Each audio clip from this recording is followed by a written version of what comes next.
Contemplar l'Evangeli d'avui. Dia litúrgic. Primer diumenge de Quaresma. Text de l'Evangeli. En aquell temps, l'Esperit va conduir Jesús al desert perquè el diable el temptés. Jesús dejunà 40 dies i 40 nits i al final tenia fam.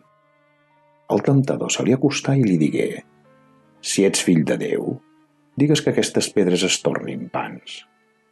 Però ell li va respondre: «L'Escriptura diu: l'home no viu només de pa, viu de tota paraula que surt de la boca de Déu».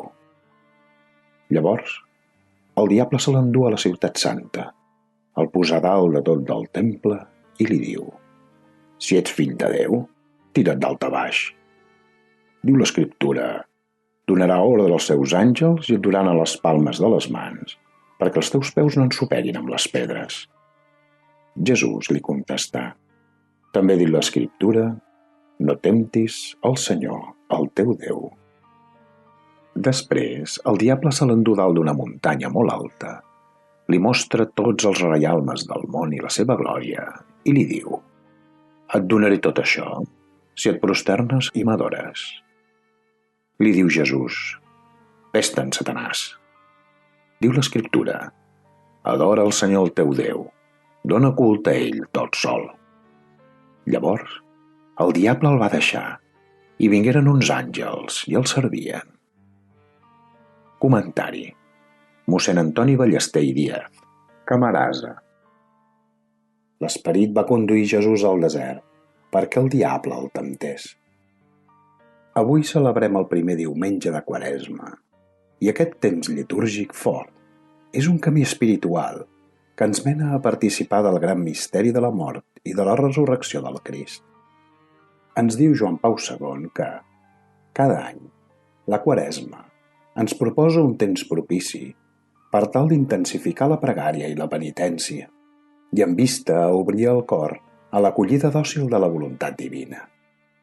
Ella ens invita a recórrer un itinerari espiritual que ens prepara a reviure el gran misteri de la mort i resurrecció de Jesucrist, abans de res mitjançant l'escolta assídua de la paraula de Déu i la pràctica més intensa de la mortificació, gràcies a la qual podem ajudar amb major generositat al proïsme necessitat.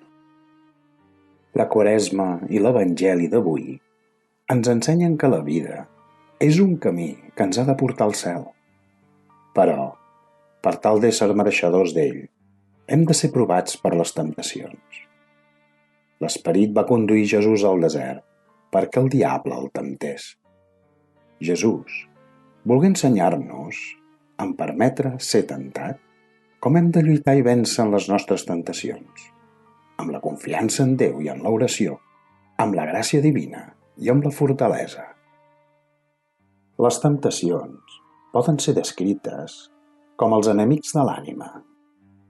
En concret, es resumeixen i concreten en 3 aspectes. En primer lloc, el món. Digues que aquestes pedres es tornin pans. Suposa viure solament per a tenir coses. En segon lloc, el dimoni. Si et prosternes i m'adores. Es manifesta amb l'ambició de poder. I finalment, la carn. Tira't dalt a baix. La qual cosa significa posar la confiança en el cos. Tot això és millor expressat per Sant Tomàs d'Aquino, tot dient que la causa de les tentacions són les causes de les concupiscències, el goig de la carn, l'afany de glòria i l'ambició de poder.